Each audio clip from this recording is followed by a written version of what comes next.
Hi friends, this video is going to show you how to go from this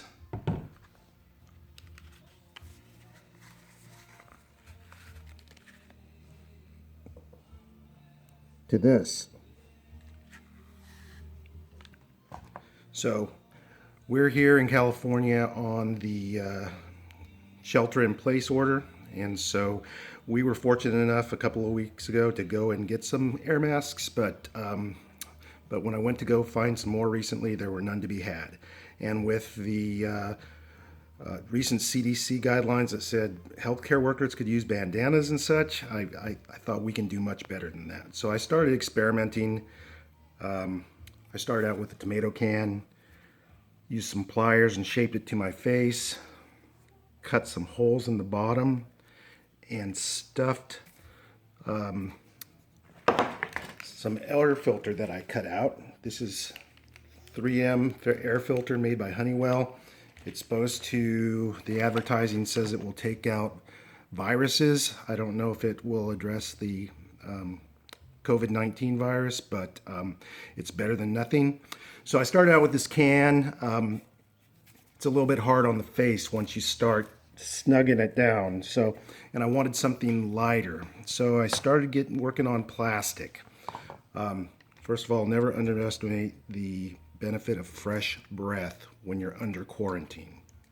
Remember that. So simply what you do to make this air mask is you cut it around the seam, and you can use any plastic that you want because you're going to shape it to your face. And then you cut the bottom. You want to save the bottom as well. You're going to need some tools. You're going to need scissors.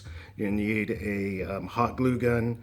If you have an iron, you can use that.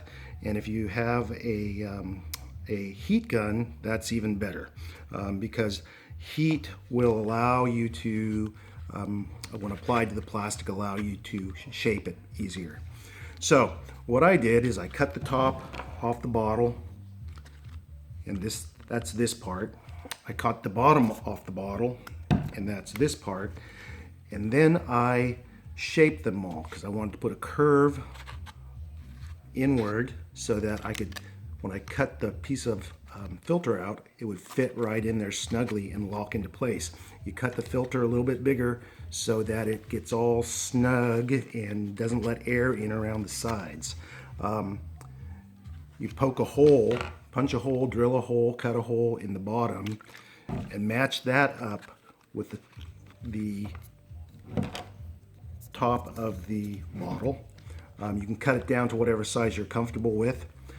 If you take the iron and you just kind of, you have to experiment with the heat, and just kind of roll it against the face of the iron to curve the edges in, because you want a smooth and rounded edge to put against your face, because you don't want to cut your face and you want it to have the strength of being reinforced by that fold. So once you curve that, you can apply a little bit from the heat gun to get the top soft, and you can kind of mold that so it fits around your nose. I went from the perspective that once you put it on your face, and if it held air when you suck in, that you have created a good air seal. And so I shaped it until I had a good air seal. You join the top and the bottom together with a seam of hot glue around the outside of the top, where the top meets the bottom. And I just happen to have some elastic in my in a junk drawer that I cut to size and hot glued to the sides of the face mask part. So there you have it. That's how I made a air mask. I don't know that that it will provide the kind of protection that an N95 mask will provide, but I would feel much better about having this than having nothing if I was going into an environment where I wanted to have a mask. So just to show you again, it fits really well. It breathes really well. It holds together really well. It's very lightweight. So there you have it. I'm going to give you guys a closer look so you can see where it's glued, where it's cut, the hole that's drilled in the bottom part that matches up to the neck of the bottle. And that's it.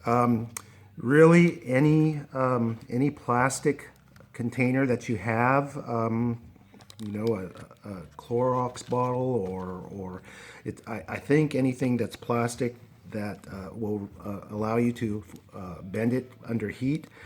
Be careful not to burn your face or your hands. Don't go depending on this to get you through crisis situations. This is just to get you through a pinch, if you, or maybe just a kind of a craft project while your kids are hunkered down in the house. Anyway, good luck getting through this, and we'll hope to see you all on the other side of this adventure. Bye now.